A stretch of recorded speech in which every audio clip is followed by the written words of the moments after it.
फिर उन दोनों से मनुष्यों को क्या-क्या करना चाहिए, इस विषय का उपदेश अगले मंत्र में किया है। भावार्थ, मनुष्यों को उचित है कि अग्नि आदि पदार्थों के उपयोग से पूर्ण धन का संपादन और उसकी रक्षा व उन्नति करके यथा योग्य खर्च करने से विद्या और राज्य की वृद्धि से सबके हित की उन्नति करनी चाहिए। कैसे धन के लिए उपाय करना चाहिए, इस विषय का उपदेश अगले मंत्र में किया है। भावार्थ, जो मनुष्य अच्छी प्रकार साधन किए हुए मित्र और वरुण के कामों में युक्त रहते हैं, वे नाना प्रकार के धन आदि पदार्थ व विजय आदि सुखों को प्राप्त होकर आप सुख संयुक्त होते तथा औरों को भी सुख संयुक्त करते हैं। फिर उनसे क्या-क्या सिद्ध होता है, इस विषय का उपदेश अगले मंत्र में किया है। भावार्थ, इस मंत्र में पूर्व मंत्र से हुए पद का ग्रहण किया है। जो मनुष्य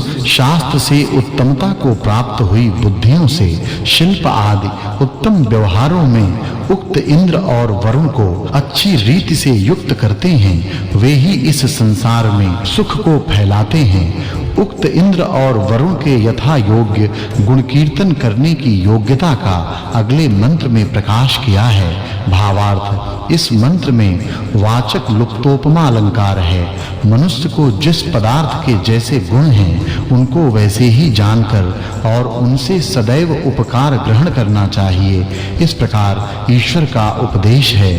पूर्वोक्त 16वें सूक्त के अनुयोगी मित्र और वरुण के अर्थ का इस सूक्त में प्रतिपादन करने से इस 17वें सूक्त के अर्थ के साथ 16वें सूक्त की अर्थ की संगति करनी चाहिए। यह चौथा अनुवाक 17वां सूक्त और 33वां वर्ग समाप्त हुआ। पंचमो अनुवाकः अब 18वें सूक्त का आरंभ है। उसके पहले मंत्र में यजमान ईश्वर की प्रार्थना कैसी करे, इस विषय का उपदेश किया है। भावार्थ, इस मंत्र में वाचक् लुप्तोपमा अलंकार है। जो कोई विद्या के प्राश में प्रसिद्ध मनुष्य है, वही पढ़ाने वाला और संपूर्ण शिल्प विद्या के प्रसिद्ध करने योग्य है, क्योंकि ईश्वर भी ऐसे ही मनुष्य को अपने अनुग्रह से चाहता है। फिर वह ईश्वर कैसा है, इस विषय का उपदेश अगले मंत्र में किया है। भावार्थ, जो मनुष्य सत्य भाषण आदि नियमों से संयुक्त ईश्वर की आज्ञा का अनुष्ठान करते हैं, वे अविद्या आदि रोगों से रहित और शरीर व आत्मा की पुष्टि वाले होकर चक्रवर्ती राज्य आदि धन तथा सब रोगों को हरने वाली औषधियों को प्राप्त होते हैं। अगले मंत्र में ईश्वर की प्रार्थना का प्रकाश किया है। भावार्थ, किसी मनुष्य को धूर्त अर्थात छल कपट करने वाले मनुष्य का संग न करना तथा अन्याय से किसी की हिंसा न करनी चाहिए, किंतु सबकी न्याय ही से रक्षा करनी चाहिए। अगले मंत्र में इंद्रादिकों के कार्यों का उपदेश किया है। भावार्थ, जो मनुष्य वायु, विद्युत, सूर्य और सोम आदि औषधियों के गुणों को ग्रहण करके अपने कार्यों को सिद्ध करते हैं, वे कभी दुखी नहीं होते। कैसे वे रक्षा करने वाले होते हैं, इस विषय का उपदेश अगले मंत्र में किया है। भावार्थ, जो मनुष्य अधर्म से दूर रहकर अपने सुखों को बढ़ाने की इच्छा करते हैं, वे ही परमेश्वर के सेवक और उक्त सोम, इंद्र और दक्षिणा इन पदार्थों को युक्त के साथ सेवन कर सकते हैं। यह 34वां वर्ग पूरा हुआ। अगले मंत्र में इंद्र शब्द से परमेश्वर के गुणों का उपदेश किया है।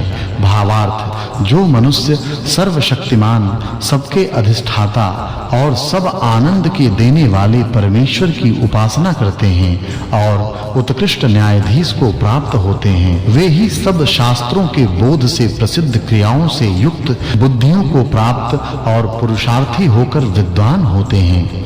वही सब जगत को रचता है, इसका उपदेश अगले मंत्र में किया है। भावार्थ, व्यापक ईश्वर सब में रहने वाले और व्याप्त जगत का नित्य संबंध है। वही सब संसार को रचकर तथा धारण करके सबकी बुद्धि और कर्मों को अच्छी प्रकार जानकर सब प्राणियों के लिए उनके शुभ अशुभ कर्मों के अनुसार सुख दुख रूप फल को देता है।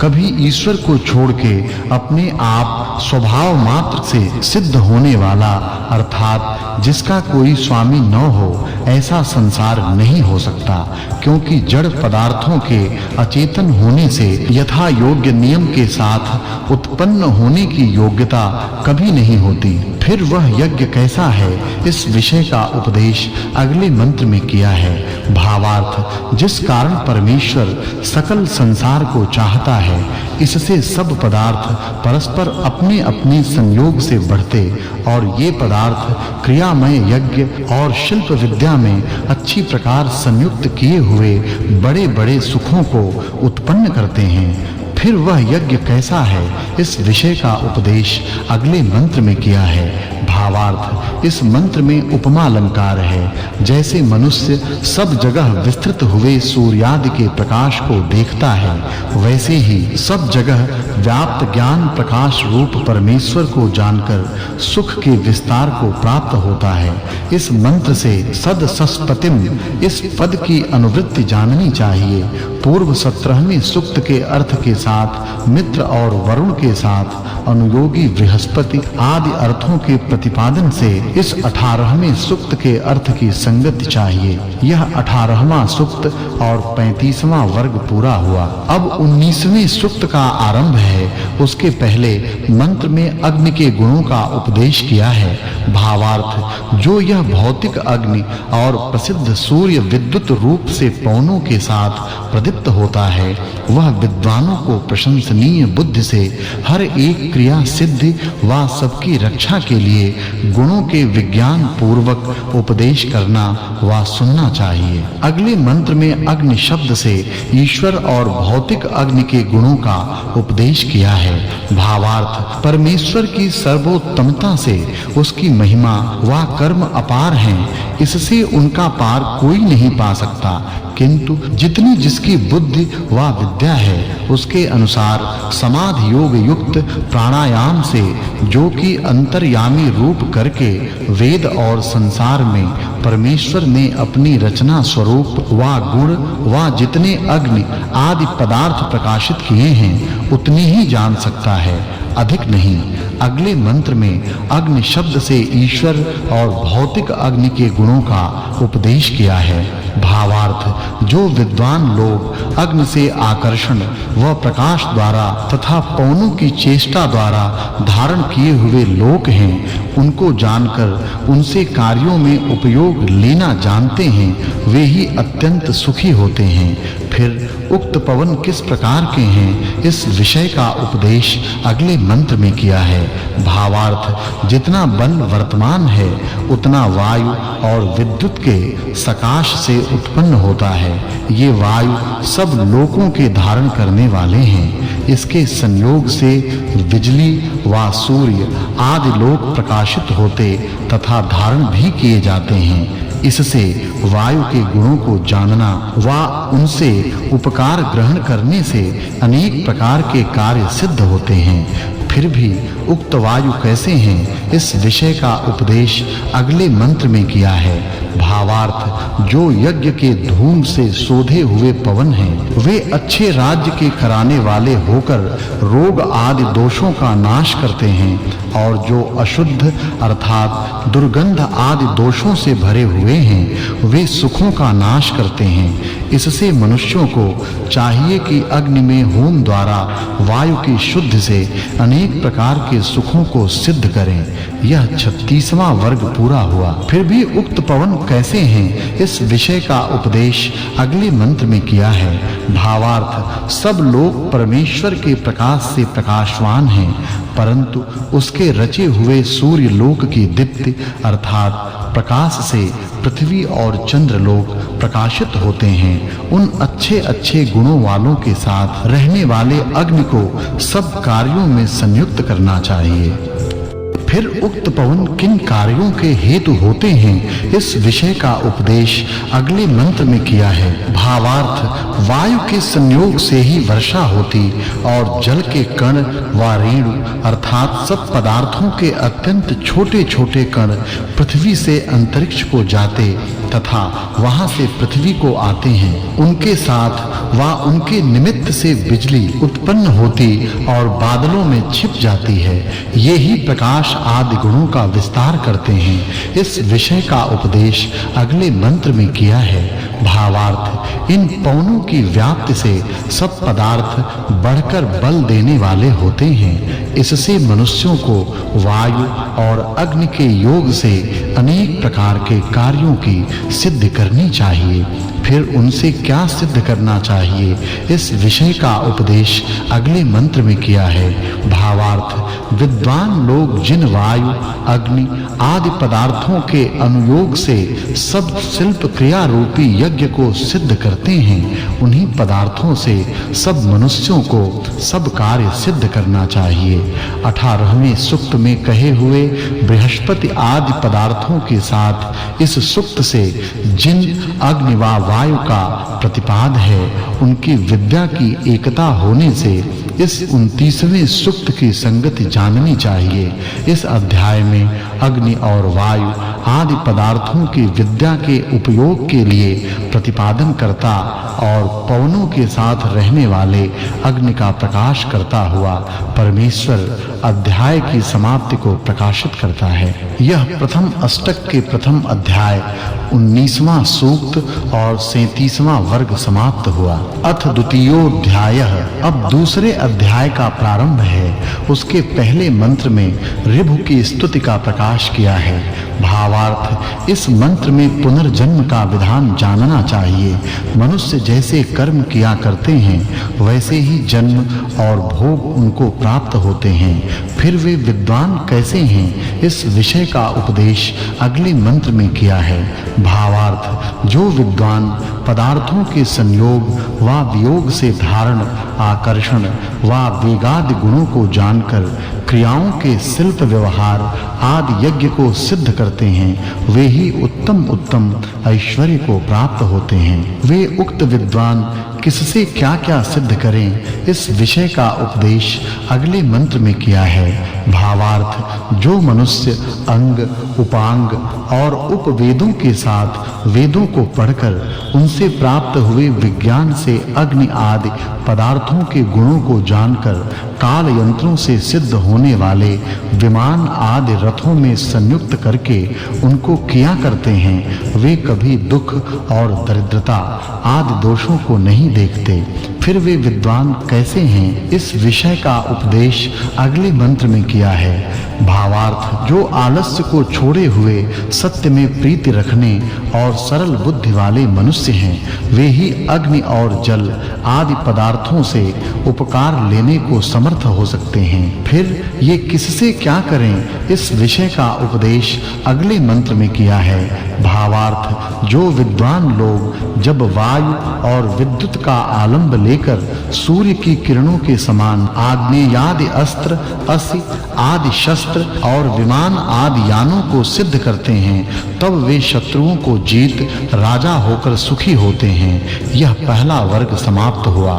उक्त कार्य करने में किसका सामर्थ्य होता है, इस विषय का उपदेश अगले मंत्र में किया है। भावार्थ, मनुष्य लोग किसी क्रिया कुशल कारीगर के निकट बैठकर उसकी चतुराई को दृष्टिगोचर करके फिर सुख के साथ कारीगरी के काम करने को समर्थ हो सकते हैं। इस प्रकार से सिद्ध किए हुए इन पदार्थों से क्या फल सिद्ध होता है, इस विषय का उपदेश अगले मंत्र में किया है। भावार्थ, सब मनुष्यों को उचित है कि जो ब्रह्मचारी आदि 4 आश्रमों के कर्म तथा यज्ञ के अनुष्ठान आदि 3 प्रकार के हैं, उनको मन, वाणी और शरीर से यथावत करें।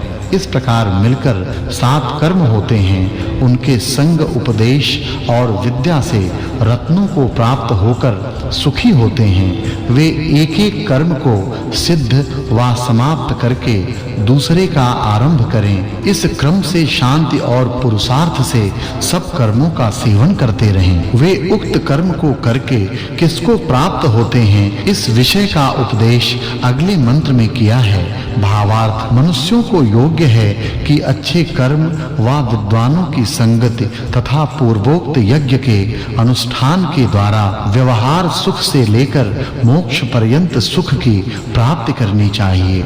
19वें सूक्त में कहे हुए पदार्थों से उपकार लेने को बुद्धिमान ही समर्थ होते हैं। इस अभिप्राय से इस 20वें सूक्त के अर्थ का मेल पिछले 19वें सूक्त के साथ जानना चाहिए। यह 20वां सूक्त और दूसरा वर्ग पूरा हुआ। अब 21वें सूक्त का आरंभ है। उसके पहले मंत्र में इंद्र और अग्नि के गुण प्रकाशित किए हैं। भावार्थ, मनुष्यों को वायु और अग्नि के गुण जानने की इच्छा करनी चाहिए, क्योंकि कोई भी मनुष्यों को उपदेश व श्रवण के बिना उपकार लेने को समर्थ नहीं हो सकता। फिर वे कैसे हैं, इस विषय का उपदेश अगले मंत्र में किया है। भावार्थ, कोई भी मनुष्य अभ्यास के बिना वायु और अग्नि के गुणों के बनाने व उनसे उपकार लेने को समर्थ नहीं हो सकता। वे किस उपकार के करने वाले होते हैं, इस विषय का उपदेश अगले मंत्र में किया है। भावार्थ, इस मंत्र में लुप्तोपमा अलंकार है। जब मनुष्य मित्रपन का आश्रय लेकर एक दूसरे के उपकार के लिए विद्या से वायु और अग्नि को कार्य में संयुक्त करके रक्षा के साथ पदार्थ और व्यवहारों की उन्नति करते हैं, तभी वे सुखी होते हैं। फिर वे कैसे हैं, इस विषय का उपदेश अगले मंत्र में किया है। भावार्थ, मनुष्य को जिस कारण ये दृष्टिगोचर हुए तीव्र वेग आदि गुण वाले वायु और अग्नि शिल्प क्रिया युक्त व्यवहार में संपूर्ण कार्यों के उपयोगी होते हैं, इससे इनको विद्या की सिद्धि के लिए कार्यों में संयुक्त करना चाहिए। भावार्थ, विद्वानों को योग्य है कि जो सब पदार्थों के स्वरूप व गुणों से अधिक वायु और अग्नि हैं, उनको अच्छी प्रकार जानकर क्रिया व्यवहार में संयुक्त करें, तो वे दुखों को निवारण करके अनेक प्रकार की रक्षा करने वाले होते हैं। फिर वे किस प्रकार के हैं, इस विषय का उपदेश अगले मंत्र में किया है।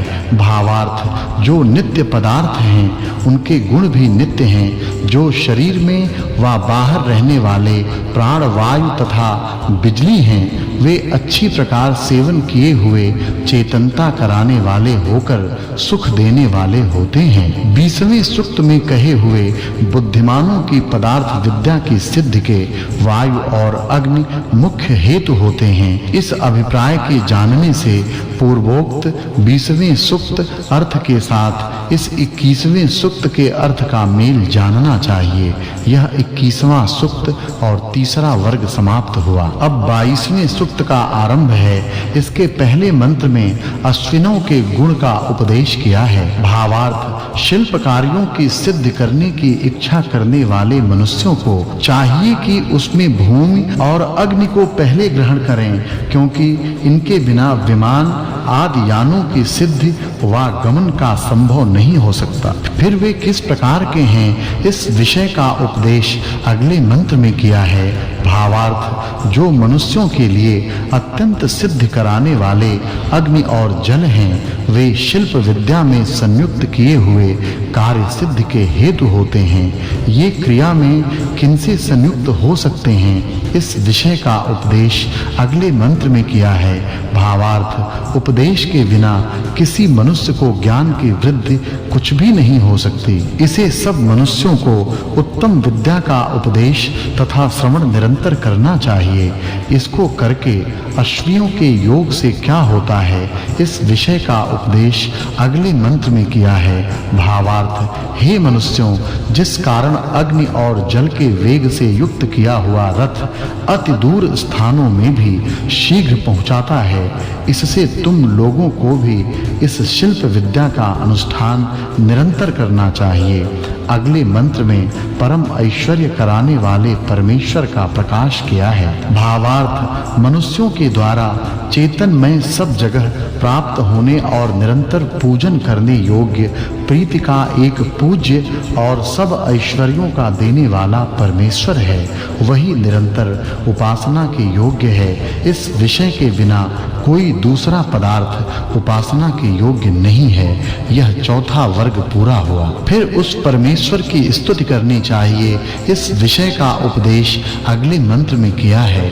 भावार्थ, जैसे विद्वान मनुष्य परमेश्वर की स्तुति करके उसकी आज्ञा का आचरण करता है, वैसे तुम लोगों को भी उचित है कि उस परमेश्वर के रचे हुए संसार में अनेक प्रकार के उपकार ग्रहण करो। अगले मंत्र में सविता शब्द से ईश्वर और सूर्य के गुणों का उपदेश किया है। भावार्थ, इस मंत्र में श्लेष और उपमा अलंकार है। मनुष्य को उचित है कि जिससे परमेश्वर सर्वशक्तिपन व सर्वज्ञता से सब जगत की रचना करके सब जीवों को उनके कर्मों के अनुसार सुख दुख रूप फल को देता, और जैसे सूर्य लोग अपने ताप व छेदन शक्ति से मूर्तिमान द्रव्यों का विभाग और प्रकाश करता है, इससे तुम भी सबको न्याय पूर्वक दंड व सुख और यथा योग्य व्यवहार में चला के विद्यादि शुभ गुणों को प्राप्त कराया करो। कैसे मनुष्य इस उपकार को ग्रहण कर सकें, सो अगले मंत्र में उपदेश किया है।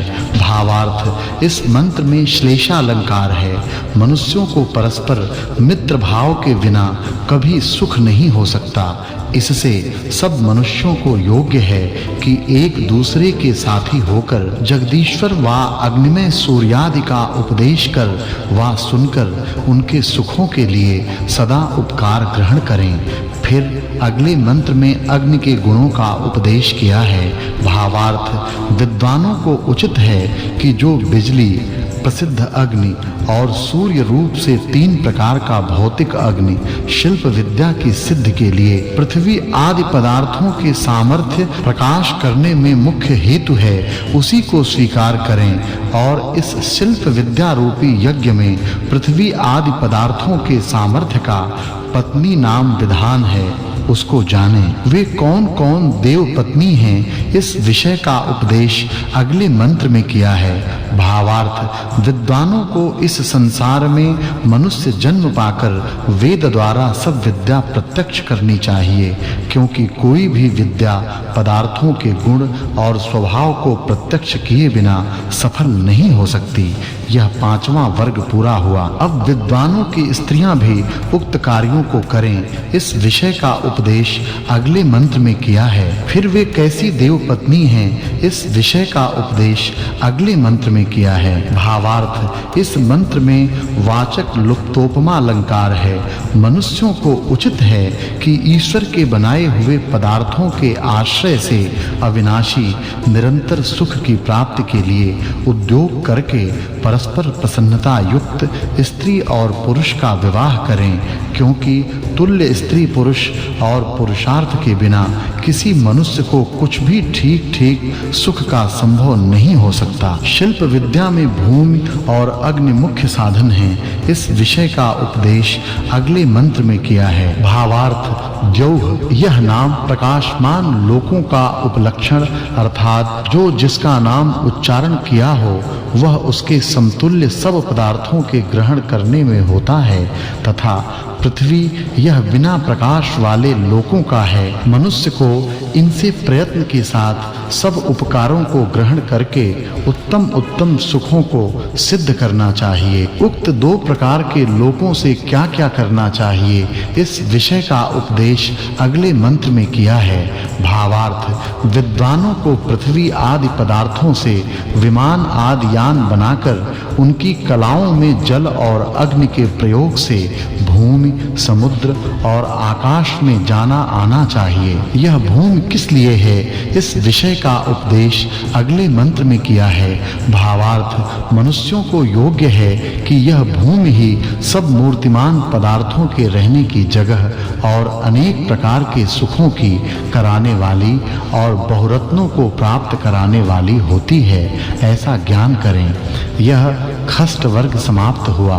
अब पृथ्वी आदि पदार्थों का रचने और धारण करने वाला कौन है, इस विषय का उपदेश अगले मंत्र में किया है। भावार्थ, विद्वानों के उपदेश के बिना किसी मनुष्य को यथावत सृष्ट विद्या का बोध कभी नहीं हो सकता। ईश्वर के उत्पादन करने के बिना किसी पदार्थ का साकार होना नहीं बन सकता और इन दोनों कारणों के जाने बिना कोई मनुष्य पदार्थों के उपकार लेने को समर्थ नहीं हो सकता। ईश्वर ने इस संसार को कितने प्रकार का रचा है, इस विषय का उपदेश अगले मंत्र में किया है।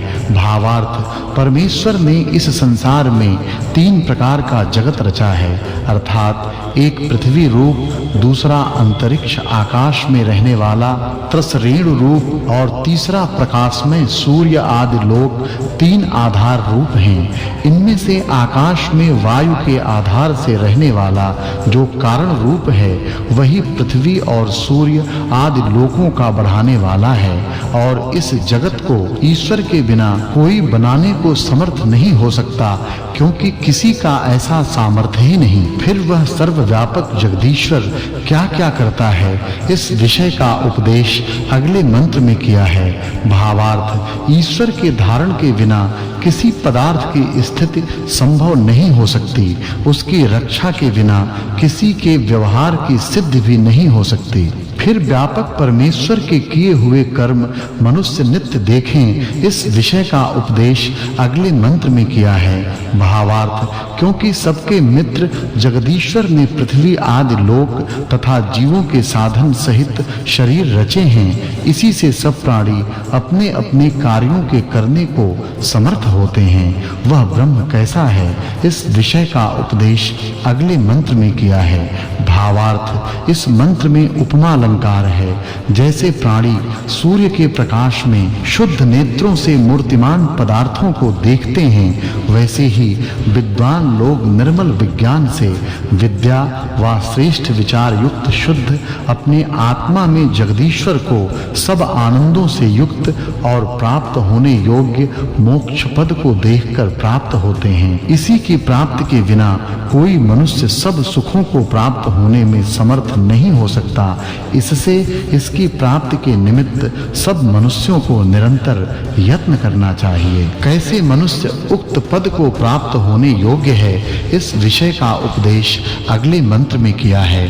भावार्थ, जो मनुष्य अविद्या और अधर्माचरण रूप नींद को छोड़कर विद्या और धर्माचरण में जाग रहे हैं, वे ही सच्चिदानंद स्वरूप सब प्रकार से उत्तम, सबको प्राप्त होने योग्य निरंतर सर्वव्यापी विष्णु अर्थात जगदीश्वर को प्राप्त होते हैं। पहले सूक्त में जो 2 पदों के अर्थ कहे थे, उनके सदाचारी अश्वि, सविता, अग्नि, देवी, इंद्राणी, वरुणानी, अग्नाई, द्यावा, पृथ्वी, भूमि, विष्णु और इनके अर्थों का प्रकाश इस सूक्त में किया है। इससे पहले सूक्त के साथ इस सूक्त की संगति जाननी चाहिए। यह 22वां सूक्त, 7वां वर्ग और 5वां अनुवाक समाप्त हुआ। अब 23वें सूक्त का आरंभ है। इसके पहले मंत्र में वायु के गुण प्रकाशित किए हैं। भावार्थ, प्राणी जिनको प्राप्त होने की इच्छा करते और जिनके श्रद्धालु होते हैं, सबको पवन ही प्राप्त करके यथावत स्थिर करता है। इससे जिन पदार्थों के तीक्ष्ण व कोमल गुण हैं, उनको यथावत जान के मनुष्य लोग उनसे उपकार लेवें। अब अगले मंत्र में परस्पर संयोग कराने वाले पदार्थों का प्रकाश किया है। भावार्थ, जो अग्नि पवन और जो वायु अग्नि से प्रकाशित होता है, ये दोनों परस्पर आकांक्षा युक्त अर्थात सहायकारी हैं। जिनसे सूर्य प्रकाशित होता है, मनुष्य लोग जिनको साध और युक्ति के साथ नित्य क्रिया कुशलता में संप्रयोग करते हैं, जिनके सिद्ध करने से मनुष्य बहुत से सुखों को प्राप्त होते हैं, उनको जानने की इच्छा क्यों न करनी चाहिए। फिर वे किस प्रकार के हैं इस विषय का उपदेश अगले मंत्र में किया है। भावार्थ विद्वानों को उचित है कि शिल्प विद्या की सिद्धि के लिए असंख्यात व्यवहारों को सिद्ध कराने वाले वेग आदि गुण युक्त बिजली और वायु के गुणों की क्रिया सिद्ध के लिए अच्छे प्रकार सिद्ध करना चाहिए। इस विद्या के प्राप्त कराने वाले प्राण और उदान हैं। इस विषय का उपदेश अगले मंत्र में किया है। भावार्थ मनुष्यों को प्राण और उदान वायु के बिना सुखों का भोग और बल का संभव कभी नहीं हो सकता। इस हेतु से इनके सेवन की विद्या को ठीक-ठीक जानना चाहिए। फिर वे किस प्रकार के हैं इस विषय का उपदेश अगले मंत्र में किया है। भावार्थ न सूर्य और वायु के बिना जल और ज्योति अर्थात प्रकाश की योग्यता, न ईश्वर के उत्पादन किए बिना सूर्य और वायु की उत्पत्ति का संभव है और न इनके बिना मनुष्यों के व्यवहारों की सिद्धि हो सकती है। यह अष्टम वर्ग समाप्त हुआ। फिर वे क्या-क्या करते हैं इस विषय का उपदेश अगले मंत्र में किया है। भावार्थ इस मंत्र में वाचक् लुप्तोपमा अलंकार है, क्योंकि उक्त वायु और सूर्य का आश्रय करके सब पदार्थों की रक्षा आदि व्यवहार सिद्ध होते हैं। इसलिए विद्वान लोग भी इनसे बहुत कार्यों को सिद्ध करके उत्तम धनों को प्राप्त होते हैं। अब अगले मंत्र में वायु के सहचारी इंद्र के गुण उपदेश किए हैं। भावार्थ इस मंत्र में वाचक् लुप्तोपमा अलंकार है। मनुष्य को योग्य है कि सहायकारी पवन के बिना अग्नि कभी प्रज्वलित होने को समर्थ और उक्त प्रकार बिजली रूप अग्नि के बिना किसी पदार्थ की बढ़ती का संभव नहीं हो सकता, ऐसा जाने। अब पवनों के समूह किस प्रकार के हैं इस विषय का उपदेश अगले मंत्र में किया है। भावार्थ कोई भी मनुष्य जिन पवनों के बिना कहना, सुनना और पुष्ट होनादि व्यवहारों को प्राप्त होने को समर्थ नहीं हो सकता, जिनके मध्य में सूर्य लोक सबसे बड़ा विद्यमान है, जो इसके प्रदीपन करने वाले हैं, जो यह सूर्य लोक अग्नि स्वरूप ही है, जिन और जिस बिजली के बिना कोई भी प्राणी अपनी वाणी के व्यवहार करने को भी समर्थ नहीं हो सकता, इत्यादि इन सब पदार्थों की विद्या को जान के मनुष्य को सदा सुखी होना चाहिए। फिर वे किस प्रकार के हैं इस विषय का उपदेश अगले मंत्र में किया है। भावार्थ हम लोग ठीक पुरुषार्थ और ईश्वर की उपासना करके विद्वानों की प्रार्थना करते हैं कि जिससे हम लोगों को जो पवन, सूर्य की किरण व बिजली के साथ मेघमंडल में रहने वाले जल को छिन्न-भिन्न और वर्षा करके और फिर पृथ्वी के जल समूह को उठाकर ऊपर को प्राप्त करते हैं, उनकी विद्या मनुष्यों को प्रयत्न से अवश्य जाननी चाहिए। भावार्थ जिससे यह वायु आकाश से ही उत्पन्न आकाश में आने जाने और तेजस्वी भाव वाले हैं, इससे विद्वान लोग कार्य के अर्थ से इनको स्वीकार करते हैं। यह नवम वर्ग समाप्त हुआ। अब अगले मंत्र में पवन और बिजली के गुण उपदेश किए हैं। भावार्थ इस मंत्र में उपमा अलंकार है। हे मनुष्यों, जैसे विद्वान लोग शूरवीरों की सेना से शत्रुओं की विजय व पवनों से घिसने से बिजली के यंत्र को चलाकर दूरस्थ देशों को जा व आग्नेयादि अस्त्रों की सिद्धि को करके सुखों को प्राप्त होते हैं, वैसे ही तुमको भी विज्ञान व पुरुषार्थ करके इनसे व्यवहारिक और पारमार्थिक सुखों को निरंतर बढ़ाना चाहिए। फिर वे पवन किस प्रकार के हैं इस विषय का उपदेश अगले मंत्र में किया है। भावार्थ मनुष्य जब पहले वायु, फिर बिजली, उसके अनंतर जल, पृथ्वी और औषधि की विद्या को जानते हैं, तब अच्छे प्रकार सुखों को प्राप्त होते हैं। अब अगले मंत्र में सूर्य लोक के गुण प्रकाशित किए हैं। भावार्थ इस मंत्र में उपमा अलंकार है। जैसे पशुओं को पालने वाले अनेक काम करके गो आदि पशुओं को पुष्ट करके उनके दुग्ध आदि पदार्थों से मनुष्यों को सुखी करते हैं, वैसे ही यह सूर्य लोक चित्र विचित्र लोकों से युक्त आकाश आकाश व आकाश में रहने वाले पदार्थों को अपनी किरण व आकर्षण शक्ति से पुष्ट करके प्रकाशित करता है। अब अगले मंत्र में पूषण शब्द से ईश्वर की सर्वज्ञता का प्रकाश किया है। भावार्थ, जिस कारण जगत का रचने वाला ईश्वर सबको पुष्ट करनहार हृदयस्थ प्राण और जीव को जानता है, इससे सबका जानने वाला है। फिर अगले मंत्र में उस ईश्वर के ही गुणों का उपदेश किया है। भावार्थ, इस मंत्र में उपमा अलंकार है। जैसे सूर्य व खेती करने वाला किरण व हल आदि से बारंबार भूमि को आकर्षित व खन, बो और धान्य आदि की प्राप्ति कर सचिक्कन कर पदार्थों के सेवन के साथ वसंत आदि 6 ऋतुओं को सुखों से संयुक्त करता है, वैसे ही ईश्वर भी सत्य के सब जीवों को कर्मों के अनुसार रस को उत्पन्न व ऋतुओं के विभाग से उक्त ऋतुओं को सुख देने वाली करता है। यह 10वां वर्ग समाप्त हुआ। अब अगले मंत्र में जल के गुण प्रकाशित किए हैं। भावार्थ, इस मंत्र में लुप्तोपमा अलंकार है। जैसे बंधुजन अपने भाई को अच्छे प्रकार पुष्ट करके सुख करते हैं, वैसे ये जल ऊपर नीचे आते जाते हुए मित्र के समान प्राणियों के सुखों का संपादन करते हैं और इनके बिना प्राणी व अप्राणी की उन्नति नहीं हो सकती।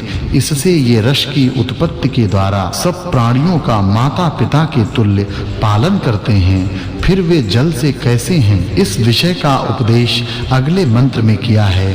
भावार्थ, जो जल पृथ्वी आदि मूर्तिमान पदार्थों से सूर्य की किरणों के द्वारा छिन्न-भिन्न अर्थात कण-कण होता हुआ सूर्य के सामने ऊपर को जाता है, वही ऊपर से वृष्टि के द्वारा गिरा हुआ पान आदि व्यवहार व विमान आदि यानों में अच्छे प्रकार संयुक्त किया हुआ सुख बढ़ाता है। भावार्थ, सूर्य की किरणें जितना जल छिन्न-भिन्न अर्थात कण-कण कर वायु के संयोग से खींचती हैं, उतना ही वहां से निवृत्त होकर भूमि और औषधियों को प्राप्त होता है। विद्वान लोगों को वह जल पान, स्नान और शिल्प कार्य आदि में संयुक्त कर नाना प्रकार के सुख संपादन करने चाहिए। भावार्थ, हे मनुष्यों, तुम अमृत रूपी रस व औषधि वाले जलों से शिल्प और वैद्यक शास्त्र की विद्या से उनके गुणों को जानकर कार्य सिद्धि व सब रोगों की निवृत्ति नित्य करो। भावार्थ, इस मंत्र में वाचक् लुप्तोपमा अलंकार है। जैसे सब पदार्थ अपने गुणों से अपने स्वभावों और उनमें औषधियों की पुष्टि कराने वाला चंद्रमा और जो औषधियों में मुख्य सोमलता है, ये दोनों जल के निमित्त और ग्रहण करने योग्य सब औषधियों का प्रकाश करते हैं, वैसे सब औषधियों के हेतु जल अपने अंतर्गत समस्त सुखों का हेतु मेघ का प्रकाश और जो जलों में औषधियों का निमित्त और जो जल में अग्नि का निमित्त है, ऐसा जानना चाहिए। प्रथम अष्टक दूसरा अध्याय 11वां सर्ग समाप्त। भावार्थ, प्राणों के बिना कोई प्राणी व वृक्ष आदि पदार्थ बहुत काल शरीर धारण करने को समर्थ नहीं हो सकते। इससे क्षुधा और प्यास आदि रोगों के निवारण के लिए परम अर्थात उत्तम से उत्तम औषधियों को सेवन से योग युक्त से प्राणों का सेवन ही परम उत्तम है, ऐसा जानना चाहिए। भावार्थ, मनुष्य जैसा कुछ पाप व पुण्य करते हैं, सो ईश्वर अपनी न्याय व्यवस्था से उनको प्राप्त करता ही है। भावार्थ, सब प्राणियों को पिछले जन्मों में किए हुए पुण्य व पाप का फल वायु, जल और अग्नि आदि पदार्थों के द्वारा इस जन्म व अगले जन्म में प्राप्त होता ही है। वह अग्नि किस प्रकार का है, इस विषय का उपदेश अगले मंत्र में किया है। भावार्थ, जब जीव पिछले शरीर को छोड़कर अगले शरीर को प्राप्त होता है, तब उसके साथ स्वाभाविक मानस अग्नि जाता है, वही फिर शरीर आदि पदार्थों को प्रकाशित करता है। जो जीवों के पाप पुण्य और जन्म जन्म का कारण है, उसको वे ऋषि तुल्य विद्वान ही परमेश्वर के सिवाय जानते हैं। किंतु परमेश्वर तो निश्चय के साथ यथा योग्य जीवों के पाप व पुण्य को जानकर उनके कर्म के अनुसार शरीर देकर सुख दुख का भोग कराता ही है। पूर्व सूक्त से कहे हुए अश्व आदि पदार्थों के अनुसंगी जो वायु आदि पदार्थ हैं, उनके वर्णन से पिछले 22वें सूक्त के अर्थ के साथ इस 23वें सूक्त के अर्थ की संगति जाननी चाहिए। यह 23वां सूक्त समाप्त हुआ। अब 24वें सूक्त का प्रारंभ है। उसके पहले मंत्र में प्रजापति का प्रकाश किया है। भावार्थ, इस मंत्र में प्रश्न का विषय है, कौन ऐसा पदार्थ है जो सनातन अर्थात अविनाशी पदार्थों में भी सनातन अविनाशी है कि जिसका अत्यंत उत्कर्ष युक्त नाम का स्मरण करें वा जानें, और कौन देव हम लोगों के लिए किस किस हेतु से एक जन्म से दूसरे जन्म का संपादन करता और अमृत व आनंद के कराने वाली मुक्ति को प्राप्त कराकर भी फिर हम लोगों को माता पिता से दूसरे जन्म में शरीर को धारण कराता है। इन प्रश्नों के उत्तर अगले मंत्र में प्रकाशित किए हैं। भावार्थ, हे मनुष्यों, हम लोग जिस अनादि स्वरूप सदा अमर रहने व जो हम सब लोगों के किए हुए पाप और पुण्यों के अनुसार यथा योग्य सुख दुख फल देने वाले जगदीश्वर देव को निश्चय करते और जिनकी न्याय युक्त व्यवस्था से पुनः जन्म को प्राप्त होते हैं, तुम लोग भी उसी को जानो। किंतु इससे अन्य दूसरा कोई उक्त कर्म करने वाला नहीं है। ऐसा निश्चय हम लोगों को है कि वही मोक्ष पदवी को पहुँचे हुए जीवों का भी महाकल्प के अंत में फिर पाप पुण्य की तुल्यता से पिता माता और स्त्री आदि के बीच में मनुष्य जन्म धारण करता है। फिर वह जगदीश्वर कैसा है, इस विषय का उपदेश अगले मंत्र में किया है। भावार्थ, मनुष्यों द्वारा जो सबका प्रकाशक सकल जगत को उत्पन्न व सबकी रक्षा करने वाले जगदीश्वर हैं, वही सब समय में उपासना करने योग्य हैं। क्योंकि इसको छोड़ के अन्य किसी की उपासना करके ईश्वर की उपासना का फल चाहे तो कभी नहीं हो सकता।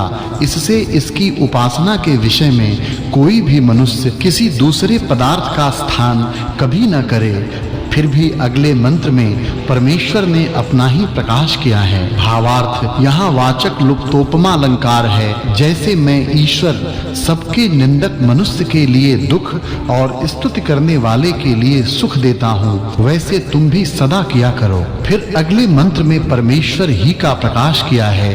भावार्थ, जो मनुष्य अपनी क्रिया कर्म से ईश्वर की आज्ञा में प्राप्त होते हैं, वे ही उससे रक्षा को सब प्रकार से प्राप्त और सब मनुष्यों में उत्तम ऐश्वर्य वाले होकर प्रशंसा को प्राप्त होते हैं। क्योंकि वही ईश्वर जीवों को उनके कर्मों के अनुसार न्याय व्यवस्था से विभाग कर फल देता है। इससे पुनः वह ईश्वर कैसा है, इस विषय का उपदेश अगले मंत्र में किया है। भावार्थ, ईश्वर के अनंत सामर्थ्य होने से उनका परिमाण व उनकी बराबरी कोई भी नहीं कर सकता है। ये सब लोग चलते हैं, परंतु लोगों के चलने से उनमें व्याप्त ईश्वर नहीं चलता, क्योंकि जो सब जगह पूर्ण है वह कभी चलेगा। इस ईश्वर की उपासना को छोड़कर किसी जीव का पूर्ण अखंडित राज्य व सुख कभी नहीं हो सकता। इससे सब मनुष्यों को प्रमेय व विनाश रहित परमेश्वर की सदा उपासना करनी योग्य है। अब अगले मंत्र में वायु और सविता के गुण प्रकाशित करते हैं। भावार्थ, जिससे यह सूर्य रूप के न होने से अंतरिक्ष का प्रकाश नहीं कर सकता, इससे जो ऊपरली व विचली किरणें हैं, वे ही मेघ की निमित्त हैं। जो उनमें जल के परमाणु रहते हैं, वे अति सूक्ष्मता के कारण दृष्टिगोचर नहीं होते। इसी प्रकार वायु, अग्नि और पृथ्वी आदि के भी अति सूक्ष्म अवयव अंतरिक्ष में रहते तो अवश्य हैं, परंतु वे भी दृष्टिगोचर नहीं होते। अब अगले मंत्र में वरुण शब्द से आत्मा और वायु के गुणों का प्रकाश करते हैं। भावार्थ, इस मंत्र में श्लेष और उपमा अलंकार है। जिस परमेश्वर ने निश्चय के साथ सबसे बड़े सूर्यलोक के लिए बड़ी सी कक्षा अर्थात उसके घूमने का मार्ग बनाया है, जो इसको वायु रूपी ईंधन से प्रदीप्त करता और सब लोग अंतरिक्ष में अपनी-अपनी परिधि युक्त हैं, किसी लोक का किसी लोकांतर के साथ संग नहीं है, किंतु सब अंतरिक्ष में ठहरे हुए अपनी-अपनी परिधि पर चारों ओर घूमा करते हैं, और जो आपस में ईश्वर और वायु के आकर्षण और धारण शक्ति से अपनी-अपनी परिधि को छोड़कर इधर-उधर चलने को समर्थ नहीं हो सकते, तथा परमेश्वर और वायु के बिना अन्य कोई भी इनका धारण करने वाला नहीं है। जैसे परमेश्वर मिथ्यावादी अधर्म करने वाले से पृथक हैं, वैसे ही प्राण भी हृदय के विदीर्ण करने वाले रोग से अलग है। उसकी उपासना व कार्यों में योजना सब मनुष्य क्यों न करें? अब जो राजा और प्रजा के मनुष्य हैं, वे किस प्रकार के हों, इस विषय का उपदेश अगले मंत्र में किया है। भावार्थ इस मंत्र में श्लेषालंकार है। मनुष्य को जानना चाहिए कि जो सभाध्यक्ष और प्रजा के उत्तम मनुष्य पाप व सर्व रोग निवारण और पृथ्वी को धारण करने अत्यंत बुद्धि बल देकर दुष्टों को दंड दिलाने वाले होते हैं, वे ही सेवा के योग्य हैं। और यह भी जानना कि किसी का किया हुआ पाप भोग के बिना निवृत्त नहीं होता, और इसके निवारण के लिए कुछ परमेश्वर की प्रार्थना व पुरुषार्थ करना भी योग्य नहीं है, किंतु यह तो है जो कर्म जीव वर्तमान में करता व करेगा, उसकी निवृत्ति के लिए तो परमेश्वर की प्रार्थना व उपदेश भी होता है। जो लोक अंतरिक्ष में दिखाई पड़ते हैं, वे किसके ऊपर व किसने धारण किए हैं, इस विषय का उपदेश अगले मंत्र में किया है। भावार्थ इस मंत्र में श्लेषालंकार है, तथा इस मंत्र के पहले भाग से प्रश्न और पिछले भाग से उनका उत्तर जानना चाहिए कि जब कोई किसी से पूछे कि ये नक्षत्र लोक अर्थात तारागण किसने बनाए और किसने धारण किए हैं, और रात्रि में दिखते तथा दिन में कहां जाते हैं, इनके उत्तर ये हैं कि ये सब ईश्वर ने बनाए और धारण किए हैं। इनमें आप ही प्रकाश नहीं किंतु सूर्य के ही प्रकाश से प्रकाशमान होते हैं, और ये कहीं नहीं जाते किंतु ढपे हुए दिखते नहीं, और रात्रि में सूर्य की किरणों से प्रकाशमान होकर दिखते हैं। ये सब धन्यवाद देने योग्य ईश्वर के ही कर्म हैं, ऐसा सब सज्जनों को जानना चाहिए। फिर वह वरुण कैसा है, इस विषय का उपदेश अगले मंत्र में किया है। भावार्थ इस मंत्र में श्लेषालंकार है। मनुष्य को वेदोक्त रीति से परमेश्वर और सूर्य को जानकर सुखों को प्राप्त होना चाहिए, और किसी मनुष्य को परमेश्वर व सूर्य विद्या का अनादर न करना चाहिए। सर्वदा ईश्वर ही आज्ञा का पालन और उसके रचे हुए जो सूर्यादिक पदार्थ हैं, उनके गुणों को जानकर उनसे उपकार लेके अपनी उम्र निरंतर बढ़ानी चाहिए। भावार्थ इस मंत्र में श्लेषालंकार है। सब मनुष्यों को इस प्रकार उपदेश करना तथा मानना चाहिए कि विद्वान वेद और ईश्वर हमारे लिए जिस ज्ञान का उपदेश करते हैं तथा हम जो अपनी शुद्ध बुद्धि से निश्चय करते हैं, वही मुझको और हे मनुष्यों तुम सब लोगों को स्वीकार करके पाप और अधर्म करने से दूर रखा करें। भावार्थ इस मंत्र में भी लुप्तोपमा और श्लेषालंकार है।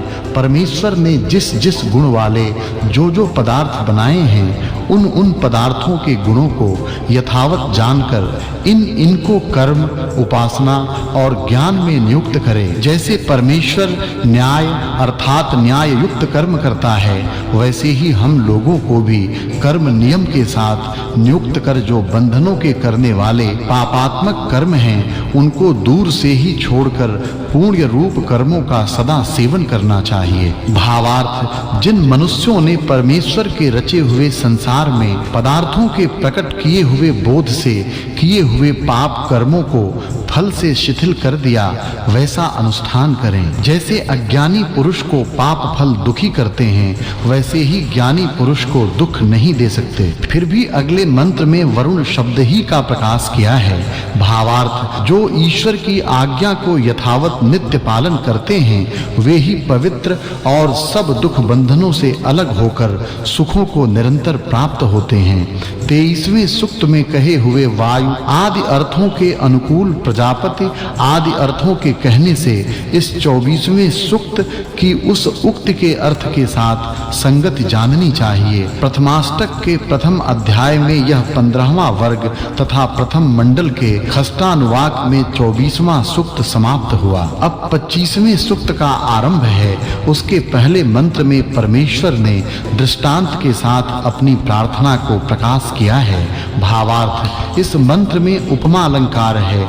हे भगवान जगदीश्वर, जैसे पिता आदि विद्वान और राजा छोटे-छोटे अल्प बुद्धि उन्मत्त बालकों पर करुणा न्याय और शिक्षा करते हैं वैसे ही आप भी प्रतिदिन हमारे ऊपर न्याय करुणा और शिक्षा करने वाले हैं। फिर भी अगले मंत्रों में उक्त मंत्र ही का प्रकाश किया है। भावार्थ, ईश्वर उपदेश करता है कि हे मनुष्यों, जो अल्प बुद्धि अज्ञानी जन अपनी अज्ञानता से तुम्हारा अपराध करें तुम उसको दंड ही देने को मत प्रवृत्त हो, और जैसे ही जो अपराध करके लज्जित हो अर्थात तुमसे क्षमा करवावे तो उस पर क्रोध मत करो किंतु उसका अपराध सहो। भावार्थ, इस मंत्र में उपमा अलंकार है। हे भगवान जगदीश्वर, जैसे रथ के स्वामी का भृत्या घोड़ों को चारों ओर से बांधता है वैसे ही हम लोग अपना जो वेदोक्त ज्ञान है उसको अपनी बुद्धि के अनुसार मन में दृढ़ करते हैं। फिर भी उसी अर्थ को दृष्टांत से अगले मंत्र में सिद्ध किया है। भावार्थ, इस मंत्र में उपमा अलंकार है। जैसे उड़ाए हुए पक्षी दूर जाके बसते हैं वैसे ही क्रोधी जीव मुझसे दूर बसें और मैं भी उनसे दूर बसूं, जिससे हमारा उल्टा स्वभाव और धन की हानि कभी न होवे। फिर वह वरुण कैसा है इस विषय का उपदेश अगले मंत्र में किया है। भावार्थ, मनुष्यों को परमेश्वर की आज्ञा का पालन करके सब सुख और चक्रवर्ती राज्य न्याय के साथ सदा सेवन करना चाहिए। यह 16वां वर्ग पूरा हुआ। अब अगले मंत्र में सूर्य और वायु का प्रकाश किया है। भावार्थ, इस मंत्र में उपमा अलंकार है। जैसे अति हर्ष करने वाले बाजे बजाने में अति कुशल दो पुरुष बाजों को लेकर चलाकर बजाते हैं वैसे ही सिद्ध किए विद्या के धारण करने वाले मनुष्य से होमे हुए पदार्थों को सूर्य और वायु चालन करके धारण करते हैं। उक्त विद्या को यथावत कौन जानता है इस विषय का उपदेश अगले मंत्र में किया है। भावार्थ, ईश्वर ने वेदों में अंतरिक्ष भू और समुद्र में आने जाने वाले यानों की विद्या का उपदेश किया है। उनको सिद्ध करने को जो पूर्ण विद्या शिक्षा और हस्त क्रियाओं के कला कौशल में कुशल मनुष्य होता है वही उन्हें बनाने में समर्थ हो सकता है। फिर वह क्या जानता है इस विषय का उपदेश अगले मंत्र में किया है। भावार्थ, जैसे परमेश्वर सर्वज्ञ होने से सब लोक व काल की अवस्था को जानता है वैसे मनुष्यों को सब लोक तथा काल के महिमा की व्यवस्था को जानकर एक क्षण भी व्यर्थ नहीं खोना चाहिए। भावार्थ, जो मनुष्य अग्नि पदार्थों में परिमाण व गुणों से बड़ा सब मूर्त पदार्थों का धारण करने वाला वायु है उसका कारण अर्थात उत्पत्ति और जाने आने के मार्ग और जो उसमें स्थूल व सूक्ष्म पदार्थ ठहरे हैं उनको भी यथार्थता से जान इनसे अनेक कार्य सिद्ध कर करा के सब प्रयोजनों को सिद्ध कर लेता है वह विद्वानों में गणनीय विद्वान होता है। जो मनुष्य इस वायु को ठीक-ठीक जानता है वह किसको प्राप्त होता है इस विषय का उपदेश अगले मंत्र में किया है। भावार्थ, इस मंत्र में वाचक् लुप्तोपमा अलंकार है। जैसे परमेश्वर सब प्राणियों का उत्तम राजा है वैसे जो ईश्वर की आज्ञा में वर्तमान धार्मिक शरीर और बुद्धि बल युक्त मनुष्य हैं वही उत्तम राज्य करने योग्य होते हैं। भावार्थ, जिस प्रकार ईश्वर सब जगह व्याप्त व्याप्त और सर्वशक्तिमान होने से सृष्टि रचनादि रूपी कर्म और जीवों के तीनों कालों के कर्मों को जानकर इनको उन कर्मों के अनुसार फल देने योग्य है। इसी प्रकार जो विद्वान मनुष्य पहले हो गए उनके कर्मों और आगे अनुष्ठान करने योग्य कर्मों के करने में युक्त होता है, वही सबको देखता हुआ सबके उपकार करने वाले उत्तम से उत्तम कर्मों को कर सबका न्याय करने योग्य होता है। भावार्थ, इस मंत्र में श्लेष और उपमा अलंकार है। जो मनुष्य ब्रह्मचर्य और जितेंद्रियता आदि से आयु बढ़ाकर धर्म मार्ग में विचरते हैं, उन्हीं को जगदीश्वर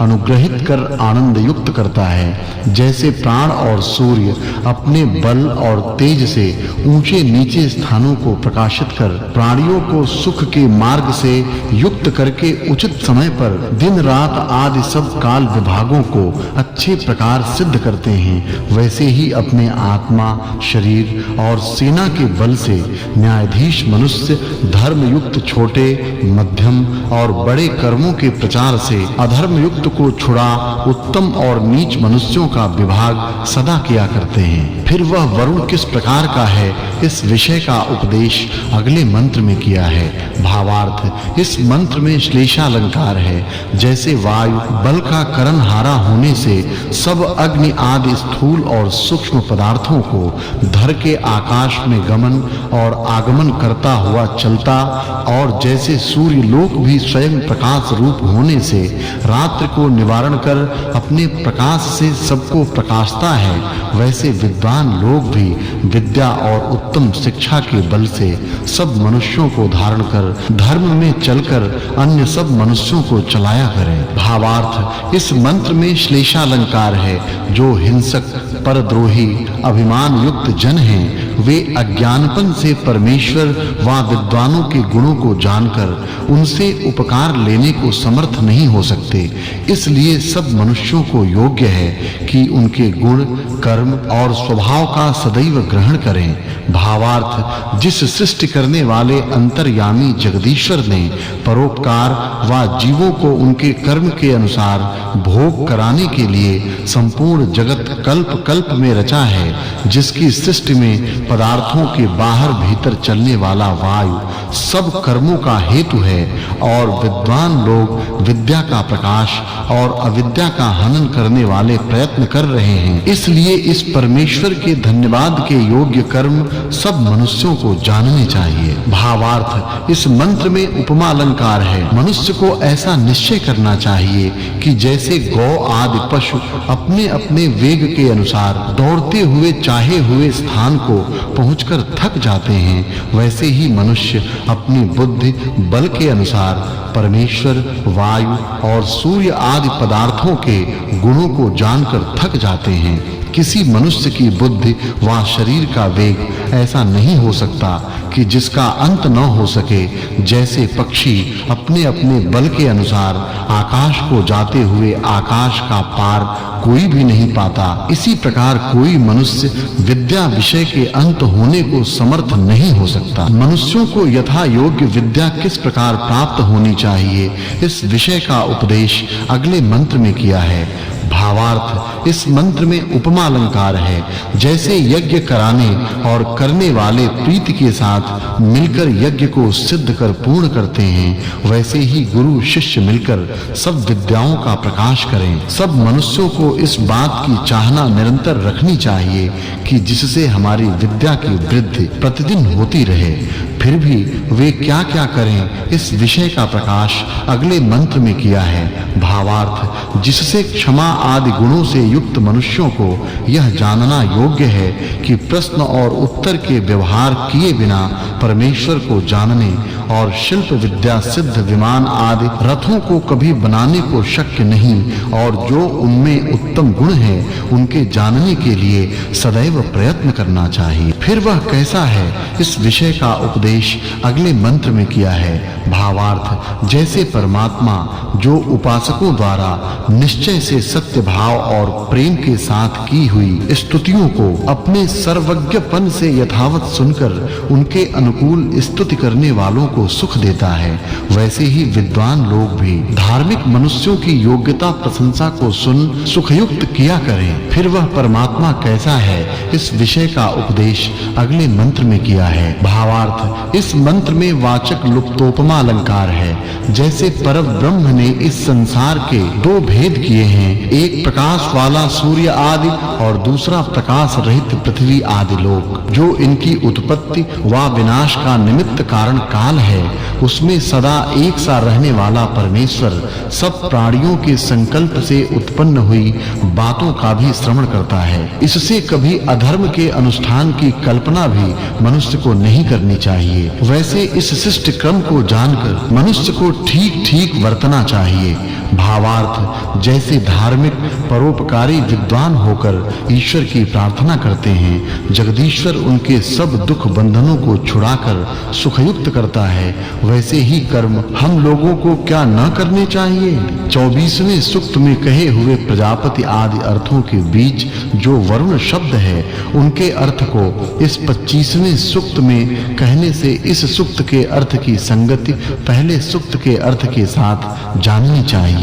यह पहले अष्टक और दूसरे अध्याय में 19वां वर्ग और पहले मंडल के छठे अनुवाक में 25वां सूक्त समाप्त हुआ। अब 26वें सूक्त का प्रारंभ है। उसके पहले मंत्र में यज्ञ कराने और करने वालों के गुण प्रकाशित किए हैं। भावार्थ, इस मंत्र में श्लेषालंकार है। यज्ञ करने वाले विद्वान हस्त क्रियाओं से बहुत पदार्थों को सिद्ध करने वाले विद्वान स्वीकार और उनका सत्कार कर अनेक कार्यों को सिद्ध कर सुख को प्राप्त करे वा करावे। कोई भी मनुष्य उत्तम विद्वान पुरुषों के संग किए बिना कुछ भी व्यवहार व परमार्थ रूपी कार्य को सिद्ध करने में समर्थ नहीं हो सकता। फिर वह किस प्रकार का है, इस विषय का उपदेश अगले मंत्र में किया है। भावार्थ, इस मंत्र में पूर्व मंत्र से यज इस पद की अनुवृत्ति आती है। मनुष्य को योग्य है कि सज्जन मनुष्यों के संग करना चाहिए। फिर वह किस प्रकार का है, इस विषय का उपदेश अगले मंत्र में किया है। भावार्थ, इस मंत्र में वाचक् लुप्तोपमा अलंकार है। जैसे अपने लड़के को सुख संपादक उनकी कृपा करने वाला पिता, स्वमित्रों को सुख देने वाला मित्र और विद्यार्थी को विद्या देने वाला विद्वान अनुकूल वर्तता है, वैसे ही सब मनुष्य सबके लिए अच्छे प्रकार निरंतर यत्न करें, ऐसा ईश्वर का उपदेश है।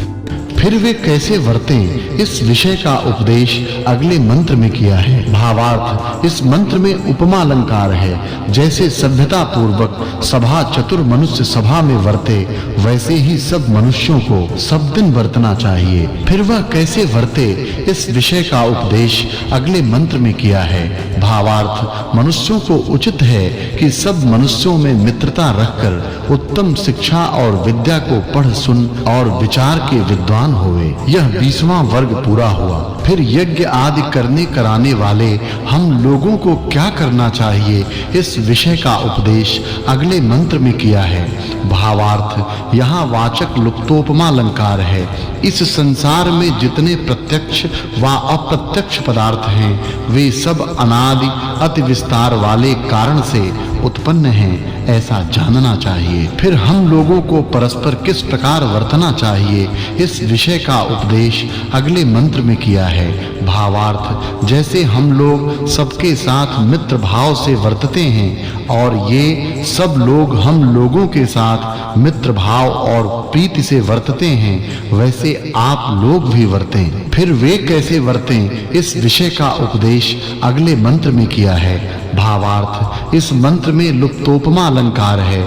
मनुष्य को योग्य है कि ईश्वर ने इस संसार में जितने पदार्थ उत्पन्न किए हैं, उनके जानने के लिए विद्याओं का संपादन करके कार्यों की सिद्धि करें। फिर किस लिए उस ईश्वर की प्रार्थना करने और मनुष्यों के परस्पर वर्तने का उपदेश अगले मंत्र में किया है। भावार्थ, जब तक मनुष्य राग व द्वेष को छोड़कर परस्पर उपकार के लिए विद्या, शिक्षा और पुरुषार्थ से उत्तम उत्तम कर्म नहीं करते तब तक वे सुखों के संपादन करने में समर्थ नहीं हो सकते।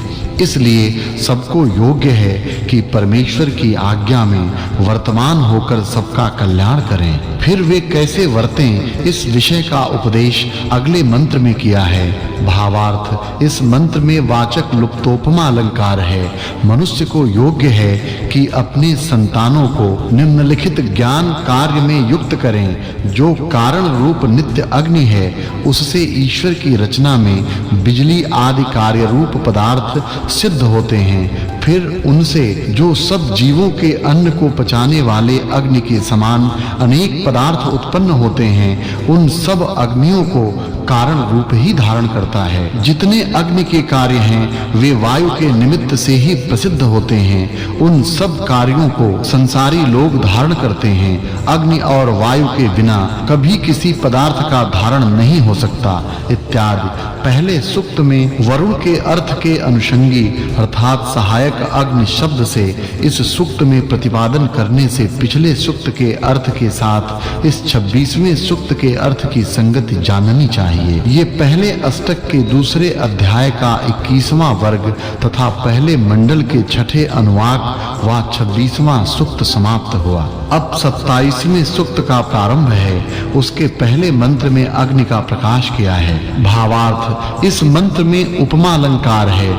जैसे विद्वान स्वविद्या के प्रकाश आदि गुणों से अपने राज्य में अविद्या अंधकार को निवारण कर प्रकाशित होते हैं, वैसे परमेश्वर सर्वज्ञपन आदि से सर्वत्र प्रकाशमान है। अगले मंत्र में संतान के गुण प्रकाशित किए हैं। भावार्थ, इस मंत्र में वाचक् लुप्तोपमा अलंकार है। जैसे विद्या सुशिक्षा से धार्मिक सुशील पुत्र अनेक अनुकूल कामों को करके पिता माता आदि के सुखों को नित्य सिद्ध करता है, वैसे ही बहुत गुण वाला यह भौतिक अग्नि विद्या के अनुकूल रीति से संप्रयुक्त किया हुआ हम लोगों के सब सुखों को सिद्ध करता है। फिर वह कैसा है, इस विषय का उपदेश अगले मंत्र में किया है। भावार्थ, इस मंत्र में श्लेषालंकार है।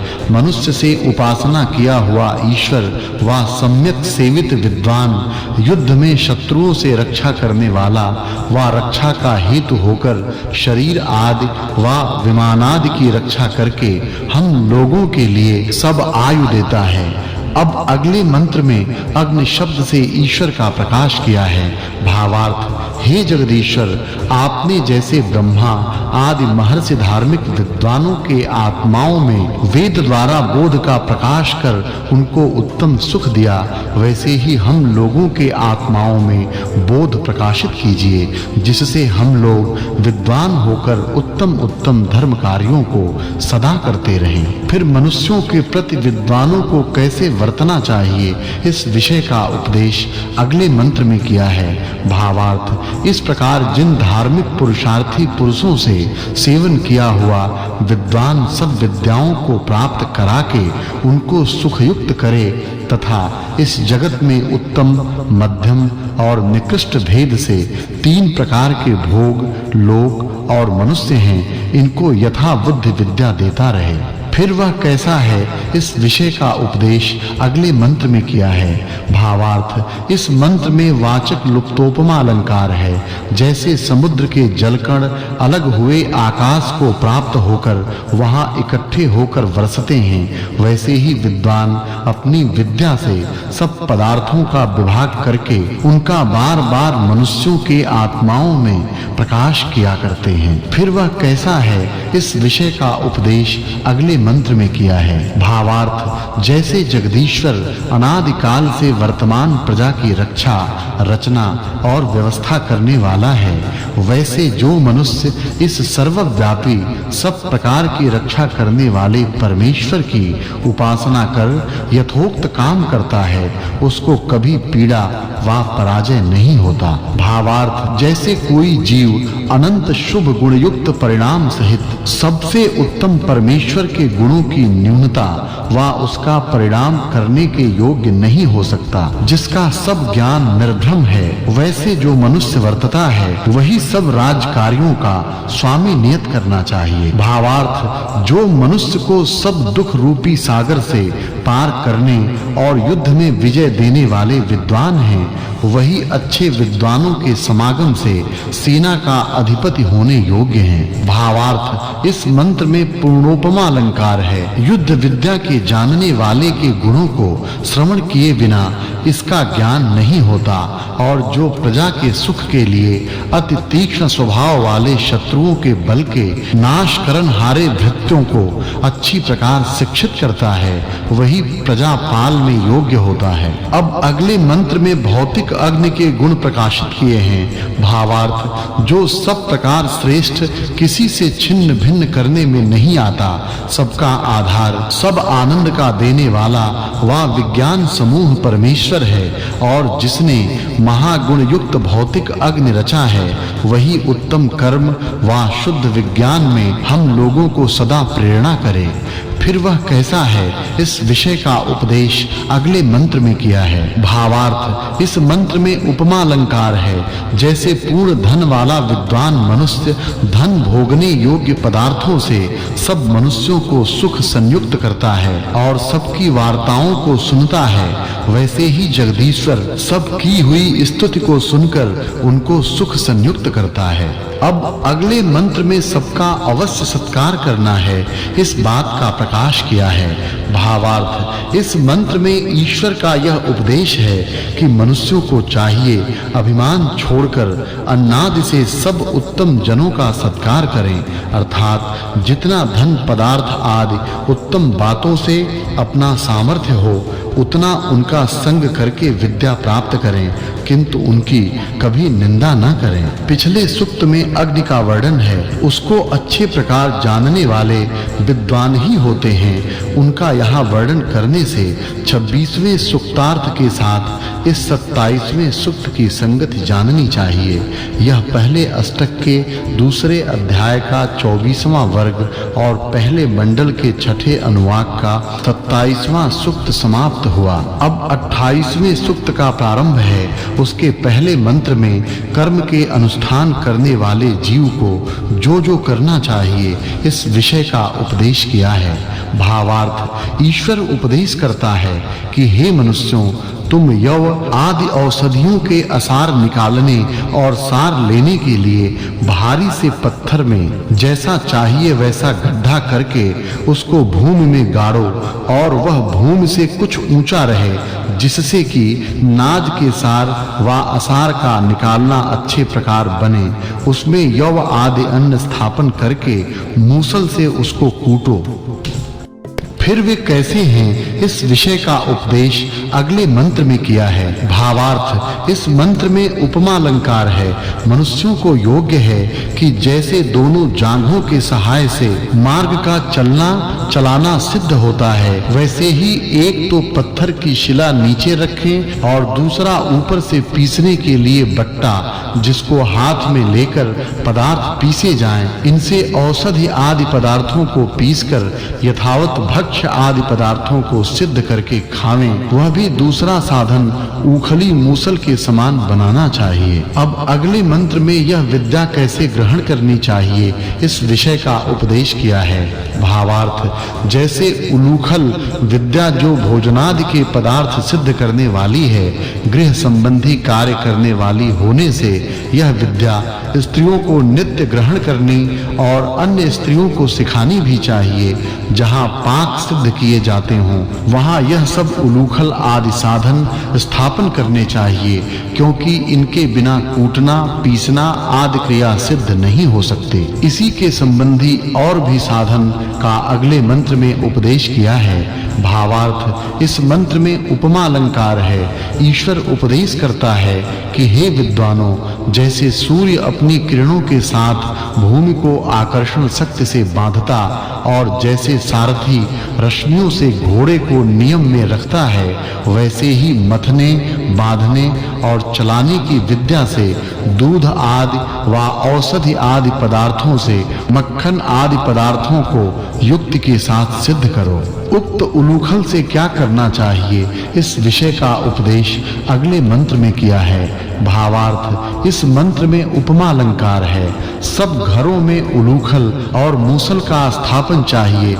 जैसे शत्रुओं के जीतने वाले शूरवीर मनुष्य अपने नगरों को बचाकर युद्ध करते हैं, वैसे ही रस चाहने वाले मनुष्यों को उलूखल में यव आदि औषधियों को डालकर मूसल से कूटकर ऊषा आदि को दूर करके सार लेना चाहिए।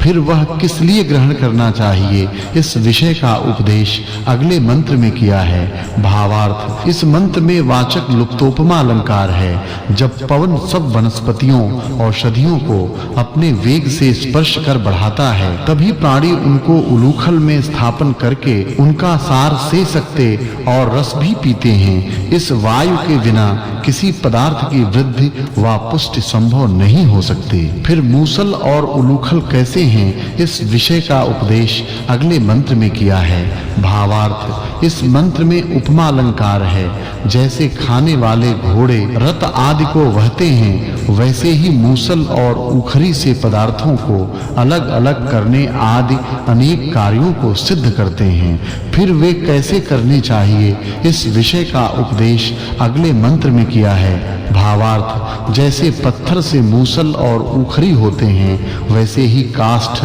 लोहा, पीतल, चांदी, सोना तथा औरों के भी किए जाते हैं। उन उत्तम उलूखल मूसलों से मनुष्य औषध आदि पदार्थों के अभिषव अर्थात रस आदि खींचने के व्यवहार करें। फिर उनसे क्या-क्या सिद्ध करना चाहिए, इस विषय का उपदेश अगले मंत्र में किया है। भावार्थ राजपुरुषों को चाहिए कि दो प्रकार की सेना रखे, अर्थात एक तो सवारों की, दूसरी पैदलों की। उनके लिए उत्तम रस और शस्त्र आदि सामग्री इकट्ठी करें। अच्छी शिक्षा और औषधि देकर शुद्ध बलयुक्त और निरोग कर पृथ्वी पर एक चक्र राज्य नियत करें। 27वें सूक्त से अग्नि और विद्वान जिस गुण को कहे हैं, मूसल और उखरी आदि साधनों को ग्रहण कर और सभ्यादि पदार्थों से, संसार के पदार्थों से अनेक प्रकार के उत्तम पदार्थ उत्पन्न करें। इस अर्थ का इस सूक्त में संपादन करने से 27वें सूक्त के कहे हुए अर्थ के साथ 28वें सूक्त की संगति है, यह जानना चाहिए।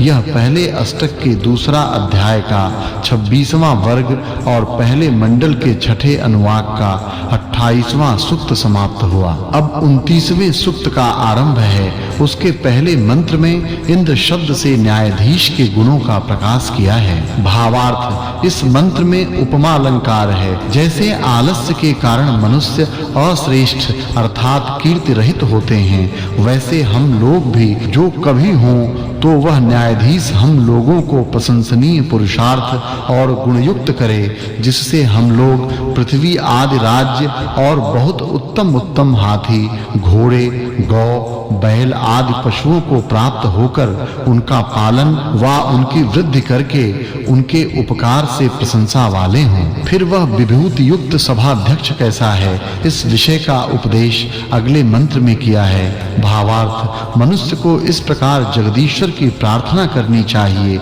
कि हे भगवन, कृपा करके जैसे न्यायाधीश अति उत्तम राज्य आदि को प्राप्त कराता है, वैसे हम लोगों को पृथ्वी के राज्य, सत्य बोलने और शिल्प विद्या आदि व्यवहारों की सिद्धि करने में बुद्धिमान नित्य कीजिए। फिर वह क्या-क्या करे, इस विषय का उपदेश अगले मंत्र में किया है। भावार्थ मनुष्यों को शरीर और आत्मा के आलस्य को दूर छोड़ के उत्तम कर्मों में नित्य प्रयत्न करना चाहिए। मनुष्यों को कैसे वीरों को ग्रहण करके शत्रु निवारण करना चाहिए, इस विषय का उपदेश अगले मंत्र में किया है। भावार्थ हम लोगों को अपनी सेना में सूर मनुष्य ही रखकर आनंदित करने चाहिए, जिससे भय के मारे दुष्ट शत्रुजन जैसे निद्रा में शांत होते हैं, वैसे सर्वदा हों, जिससे हम लोग निष्कंटक अर्थात बेखटके चक्रवर्ती राज्य का सेवन नित्य करें। फिर वह वीर कैसा हो, इस विषय का उपदेश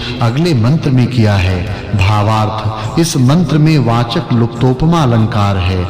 जो सभा स्वामी न्याय से अपने सिंहासन पर बैठकर गदहा जैसे रूखे और खोटे शब्द के उच्चारण से औरों की निंदा करते हुए जन को दंड दे और सत्यवादी धार्मिक जन का सत्कार करे। जो अन्याय के साथ औरों के पदार्थ को लेते हैं उनको दंड देके जिसका जो पदार्थ हो वह उसको दिलवा देवे। इस प्रकार सनातन न्याय करने वालों के धर्म में प्रवृत्त पुरुष का सत्कार हम लोग निरंतर करें। अब अगले मंत्र में अशुद्ध वायु के निवारण का विधान किया है। भावार्थ, इस मंत्र में वाचक् लुप्तोपमा अलंकार है। मनुष्यों को ऐसा जानना चाहिए कि यह पवन सब जगह जाता हुआ अग्नि आदि पदार्थों से अधिक कुटिलता से गमन करनहारा और बहुत से ऐश्वर्यों की प्राप्ति तथा पशु वृक्षादि पदार्थों के व्यवहार, उनके बढ़ने घटने और समस्त वाणी से व्यवहार का हेतु है। फिर वह क्या करे, इस विषय का उपदेश अगले मंत्र में किया है। भावार्थ, मनुष्यों को इस प्रकार जगदीश्वर की प्रार्थना करनी चाहिए कि हे परमात्मन, आप हम लोगों में जो दुष्ट व्यवहार अर्थात खोटे चलन तथा जो हमारे शत्रु हैं उनको दूर कर हम लोगों के लिए सकल ऐश्वर्य दीजिए। पिछले सूक्त में पदार्थ विद्या और उसके साधन कहे हैं। उनके उपादान अत्यंत प्रसिद्ध करनहारे संसार के पदार्थ हैं जो कि परमेश्वर ने उत्पन्न किए हैं। उस सूक्त में उन पदार्थों से उपकार ले सकने वाली सभाध्यक्ष सहित सभा होती है। उसके वर्ण करने से पूर्वोक्त 28वें सूक्त के अर्थ के साथ इस 29वें सूक्त के अर्थ की संगति जाननी चाहिए। यह प्रथम अष्टक के दूसरे अध्याय का 27वां वर्ग व प्रथम मंडल के छठे अनुवाक का 29वां सूक्त समाप्त हुआ। अब 30वें सूक्त का आरंभ है। इसके पहले मंत्र में इंद्र शब्द से शूर वीरों के गुणों का प्रकाश किया है। भावार्थ, इस मंत्र में उपमा अलंकार है। जैसे मनुष्य पहले कुएं को खोदकर उसके जल से खान पान और खेत बगीचे आदि स्थानों के सींचने से सुखी होते हैं, वैसे ही विद्वान लोग यथा योग्य कला यंत्रों में अग्नि को जोड़ के उसकी सहायता से कलों में जल को स्थापन करके उनको चलाने से बहुत कार्यों को सिद्ध करके सुखी होते हैं। फिर वह कैसा है, इस विषय का उपदेश अगले मंत्र में किया है। भावार्थ, इस मंत्र में उपमा अलंकार है। यह अग्नि, सूर्य और बिजली जिसके प्रसिद्ध रूप सैकड़ों पदार्थों की शुद्धि करता है और पचाने योग्य पदार्थों में हजारों पदार्थों को अपने वेग से पकाता है। जैसे जल नीची जगह को जाता है वैसे ही यह अग्नि ऊपर को जाता है। इन अग्नि और जल को लौट-पौट करने अर्थात अग्नि को नीचे जल को ऊपर स्थापन करने से व दोनों के संग्राम से वेग आदि गुण उत्पन्न होते हैं। फिर वह किस प्रकार का है, इस विषय का उपदेश अगले मंत्र में किया है। भावार्थ, इस मंत्र में उपमा अलंकार है। जैसे समुद्र के मध्य में अनेक गुण, रत्न और जीव जंतु और अगाध जल है, वैसे ही अग्नि और जल के सकाश से प्रयत्न के साथ बहुत प्रकार का उपकार लेना चाहिए। फिर भी उसका अगले मंत्र में प्रकाश किया है। भावार्थ, इस मंत्र में उपमा अलंकार है। जैसे कबूतर वेग से कबूतरी को प्राप्त होता है, वैसे ही शिल्प विद्या से सिद्ध किया हुआ अग्नि अनुकूल अर्थात जैसे चाहिए वैसी गति को प्राप्त होता है। मनुष्य इस विद्या को उपदेश व श्रवण से पा सकते हैं। अब अगले मंत्र में इंद्र शब्द से सभा व सेना के स्वामी का उपदेश किया है।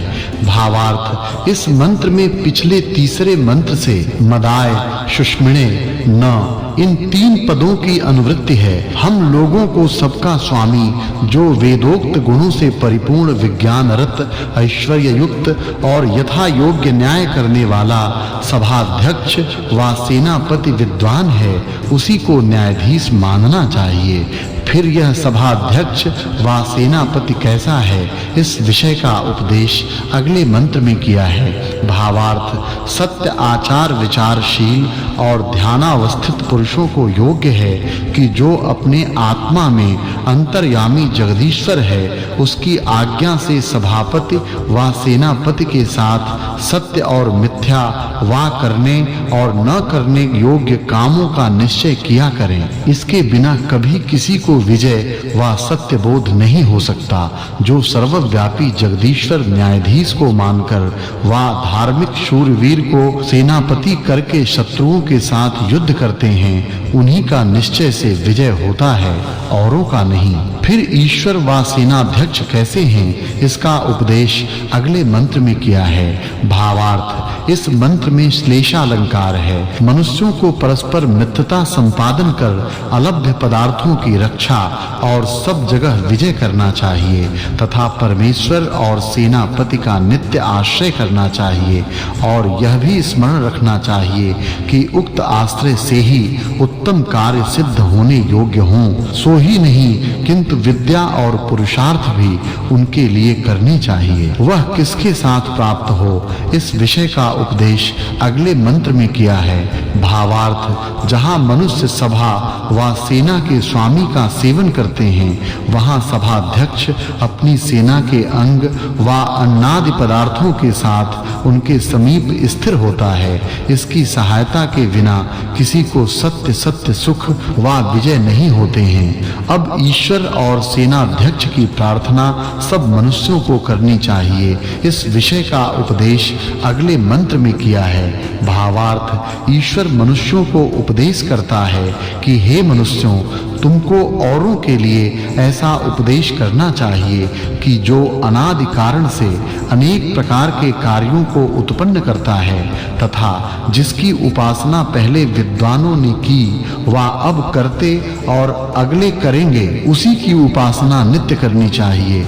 इस मंत्र में ऐसा विषय है कि कोई किसी से पूछे कि तुम किसकी उपासना करते हो, उसके लिए ऐसा उत्तर देवे कि जिसकी तुम्हारे पिता व सब विद्वान जन करते तथा वेद जिस निराकार, सर्वव्यापी, सर्वशक्तिमान, अज और अनादि स्वरूप जगदीश्वर का प्रतिपादन करते हैं, उसी की उपासना मैं निरंतर करता हूँ। अब ईश्वर की प्रार्थना के विषय का उपदेश अगले मंत्र में किया है। भावार्थ, मनुष्यों को विद्वानों के समागम ही से सब जगत के रचने, सबके पूजने योग्य, सबके मित्र, सबके आधार, पिछले मंत्र से प्रतिपादित किए हुए परमेश्वर के विज्ञान व उपासना की नित्य इच्छा करनी चाहिए, क्योंकि विद्वानों के उपदेश के बिना किसी को यथार्थ विशेष ज्ञान नहीं हो सकता है। फिर सभा सेनाध्यक्ष के प्राप्त होने की इच्छा करने का उपदेश अगले मंत्र में किया है। भावार्थ, इस मंत्र में श्लेषालंकार है और पूर्व मंत्र से त्वा, वयम, आ, शाश्महे इन चार पदों की अनुवृत्ति है। सब पुरुष व स्त्रियों को परस्पर मित्र भाव का वर्ताव कर व्यवहार की सिद्धि के लिए परमेश्वर की प्रार्थना व आर्य राज्य विद्या और धर्म सभा प्रयत्न के साथ सदा संपादन करनी चाहिए। अब उस सभाध्यक्ष को क्या-क्या उपदेश करने योग्य है, यह अगले मंत्र में कहा है।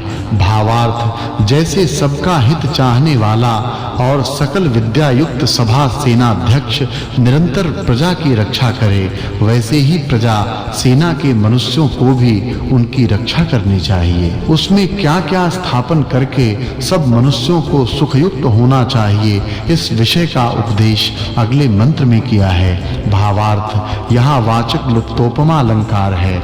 मनुष्यों को सभाध्यक्ष, सेनाध्यक्ष सहित सभाओं में सब राज्य, विद्या और धर्म के प्रचार करने वाले कार्य स्थापित करके सब सुख भोगना व भोगाना चाहिए और वेद की आज्ञा से एक से रूप, स्वभाव और एक सी विद्या वाले तथा युवा अवस्था के स्त्री और पुरुषों की परस्पर इच्छा से स्वयंवर विधान से विवाह होने योग्य हैं। वे अपने घर के कामों में तथा एक दूसरे के सत्कार में नित्य यत्न करें और वे ईश्वर की उपासना व उसकी आज्ञा तथा सत्पुरुषों की आज्ञा में सदा चित्त देवें, किंतु उक्त व्यवहार से विरुद्ध व्यवहार में कभी किसी पुरुष पुरुष व स्त्री को क्षण भर भी न रहना चाहिए। फिर वह कैसा है, इस विषय का उपदेश अगले मंत्र में किया है। भावार्थ, इस मंत्र में उपमा अलंकार और प्रीतपालंकार है। जैसे पहियों की धुरी रथ को धारण करने वाली घूमती हुई भी अपने में ही ठहरी सी रहती है और रथ को देशांतर में प्राप्त कराने वाली होती है, वैसे ही आप राज्य में व्याप्त होकर यथा योग्य नियम में रखते हो। फिर उसके सेवन से क्या फल होता है, इस विषय का उपदेश अगले मंत्र में किया है। भावार्थ, इस मंत्र में उपमा अलंकार है। जैसे विद्वानों का सेवन विद्यार्थियों के अभिष्ट अर्थात उनकी इच्छा के अनुकूल कामों को पूरा करता है, वैसे परमेश्वर का सेवन धार्मिक सज्जन मनुष्यों का अभिष्ट पूरा करता है। इसलिए सबको चाहिए कि परमेश्वर की सेवा नित्य करें। फिर वह सभाध्यक्ष कैसा और क्या करता है, इस विषय का उपदेश अगले मंत्र में किया है। भावार्थ, जैसे जगदीश्वर सनातन कारण से चर अचर कार्यों को उत्पन्न करके इनसे सब जीवों को सुख देता है, वैसे सभा सेनापति न्यायाधीश लोग सब सभा सेना और न्याय के अंगों को सिद्ध कर सब प्रजा को निरंतर आनंद युक्त करें। जैसे इससे भिन्न और कोई संसार का रचने व कर्म फल देने और ठीक न्याय से राज्य का पालन करने वाला नहीं हो सकता, वैसे वे भी सब कार्य करें। फिर वे कैसे हों, इसका प्रकाश अगले मंत्र में किया है। भावार्थ, पूर्वोक्त अश्व अर्थात सूर्य और पृथ्वी के गुणों से चलाया हुआ रथ शीघ्र गमन से भूमि, जल और अंतरिक्ष में गति करता है, इसलिए इसको शीघ्र साधना चाहिए। फिर वे किस प्रकार के हैं, इस विषय का उपदेश अगले मंत्र में किया है। भावार्थ, इस मंत्र में पूर्व मंत्र से अश्ववत्या, शवीरया इन दो पदों की अनुवृत्ति है। मनुष्य की जो अग्नि, वायु और जन युक्त काल यंत्रों से सिद्ध हुई नाव है, वे निसंदेह समुद्र के अंत को जल्दी पहुंचाती है। ऐसी नावों के बिना अभिष्ट समय में चाहे हुए एक स्थान से दूसरे स्थान को जाना नहीं हो सकता। फिर वे कैसे हैं, इस विषय का उपदेश अगले मंत्र में किया है। भावार्थ, शिल्प विद्वानों के योग्य है कि जो शीघ्र आने जाने के लिए रथ बनाना चाहें तो उसके आगे एक काल यंत्र युक्त चक्र तथा सब कलाओं से घूमने के लिए दूसरा चक्र नीचे भाग में रच के उसमें यंत्र के साथ जल और अग्नि आदि पदार्थों का प्रयोग करें। इस प्रकार रचे हुए यान भार सहित शिल्प विद्वान लोगों को भूमि, समुद्र और अंतरिक्ष मार्ग से सुख पूर्वक देशांतर को प्राप्त कराते हैं। अब इस विद्या के उपयोग करने वाले प्रातः काल का उपदेश अगले मंत्र में किया है। भावार्थ, इस मंत्र में काक्वर्थ है, कौन मनुष्य इस काल की सूक्ष्म गति जो व्यर्थ खोने के अयोग्य है उसको जाने। जो पुरुषार्थ के आरंभ के आदि समय प्रातः काल है, उसके निश्चय से प्रातः काल उठकर जब तक सोने का समय न हो एक भी क्षण व्यर्थ न खोवे। इस प्रकार समय की सार्थकता को जानते हुए मनुष्य सब काल सुख भोग सकते हैं, किंतु आलस्य करने वाले नहीं। फिर वह वेला कैसी जाननी चाहिए, इस विषय का उपदेश अगले मंत्र में किया है। भावार्थ, इस मंत्र में उपमा अलंकार है। जो मनुष्य भूत, भविष्य और वर्तमान काल का यथा योग्य उपयोग लेना चाहते हैं, उनके पुरुषार्थ से समीप व दूर के कार्य सिद्ध होते हैं। इससे किसी मनुष्य को भी क्षण भर भी व्यर्थ काल न खोना चाहिए। फिर वह कैसी है, इस विषय का उपदेश अगले मंत्र में किया है। भावार्थ, जो मनुष्य काल को व्यर्थ नहीं खोते, उनका सब काल सब कामों की सिद्धि करने वाला होता है। इस मंत्र में पिछले सूक्त के अनुसंगी इंद्र, अश्वि और उषा समय के वर्णन के पहले सूक्त के अनुसंगी अर्थों के साथ इस सूक्त के अर्थ की संगति जाननी चाहिए। यह पहले अष्टक दूसरे अध्याय में 31वां वर्ग वर्ग तथा पहले मंडल में छठा अनुवाक और तीसरा सूक्त समाप्त हुआ। अब 31वें सूक्त का प्रारंभ है। उसके पहले मंत्र में ईश्वर का प्रकाश किया है। भावार्थ, जो ईश्वर की आज्ञा पालन, धर्म और विद्वानों के संग के सिवाय और कुछ काम नहीं करते, उनकी परमेश्वर के साथ मित्रता होती है। फिर उस मित्रता से उनके आत्मा में सद्विद्या का प्रकाश होता है और वे विद्वान होकर उत्तम काम का अनुष्ठान करके सब प्राणियों के सुख देने के लिए प्रसिद्ध होते हैं। फिर वह कैसा है, इस विषय का उपदेश अगले मंत्र में किया है। भावार्थ, इस मंत्र में श्लेषालंकार है। परमेश्वर वेद द्वारा व उसके पढ़ने से विद्वान मनुष्य के विद्या धर्म रूपी व्रत का लोकों के नियम रूपी व्रत को सुशोभित करता है। जिस ईश्वर ने सूर्य आदि प्रकाशवान, वायु, पृथ्वी आदि अप्रकाशवान लोक समूह रचा है, वह सर्वव्यापी है। जो ईश्वर की रची हुई सृष्टि से विद्या को प्रकाशित करता है, वह विद्वान होता है। उस ईश्वर और विद्वान के बिना कोई यथार्थ विद्या व कारण से कार्य रूप सब लोकों के रचने, धारणे और जानने को समर्थ नहीं हो सकता। भावार्थ, कारण रूप अग्नि अपने कारण और वायु के निमित्त से सूर्य रूप से प्रसिद्ध तथा अंधकार विनाश करके पृथ्वी व आकाश धारण करता है। वह यज्ञ व शिल्प विद्या के निमित्त से काल यंत्रों से संयुक्त किया हुआ बड़े-बड़े भारयुक्त विमान आदि यानों को शीघ्र ही देश देशांतर में पहुंचाता है। भावार्थ, जिस जगदीश्वर ने सूर्य आदि जगत रचा व जिस विद्वान से सुशिक्षा का ग्रहण किया जाता है, उस परमेश्वर व विद्वान की प्राप्ति अच्छे कर्मों से होती है तथा चक्रवर्ती राज्य आदि धन का सुख भी वैसे ही होता है। भावार्थ, मनुष्य को उचित है कि पहले जगत का कारण ब्रह्म ज्ञान और यज्ञ की विद्या में जो क्रिया, जिस प्रकार के होम करने योग्य पदार्थ, उनको अच्छे प्रकार जानकर उनकी यथा योग्य क्रिया जानने से शुद्ध वायु और वर्षा जल की शुद्धि के निमित्त जो पदार्थ हैं, उनका होम अग्नि में करने से इस जगत में बड़े-बड़े उत्तम सुख बढ़ते हैं और उनसे सब प्रजा आनंद युक्त होती है। अब ईश्वर का उपासक व प्रजा पालनहारा पुरुष क्या-क्या कृत्य करे, इस विषय का उपदेश अगले मंत्र में किया है। भावार्थ, परमेश्वर का यह स्वभाव है कि जो पुरुष अधर्म छोड़कर धर्म करने की इच्छा करते हैं, उनको अपनी कृपा से शीघ्र ही धर्म में स्थिर करता है। जो धर्म से युद्ध व धन को सिद्ध करना चाहते हैं, उनकी रक्षा कर उनके कर्मों के अनुसार उनके लिए धन देता और जो खोटे आचरण करते हैं, उनको उनके कर्मों के अनुसार दंड देता है। जो ईश्वर की आज्ञा में वर्तमान धर्मात्मा थोड़े भी युद्ध के पदार्थों से युद्ध करने को प्रवृत्त होते हैं, ईश्वर उन्हीं को विजय देता है, औरों को नहीं। फिर वह ईश्वर जीवों के लिए क्या करता है, इस विषय का उपदेश अगले मंत्र में किया है। भावार्थ, जो ज्ञानी धर्मात्मा मनुष्य मोक्ष पद को प्राप्त होते हैं, उनका उस समय ईश्वर ही आधार है। जो जन्म हो गया वह पहला, और जो मृत्यु व मोक्ष होके होगा वह दूसरा, जो है वह तीसरा, और जो विद्या व आचार्य से होता है वह चौथा जन्म है।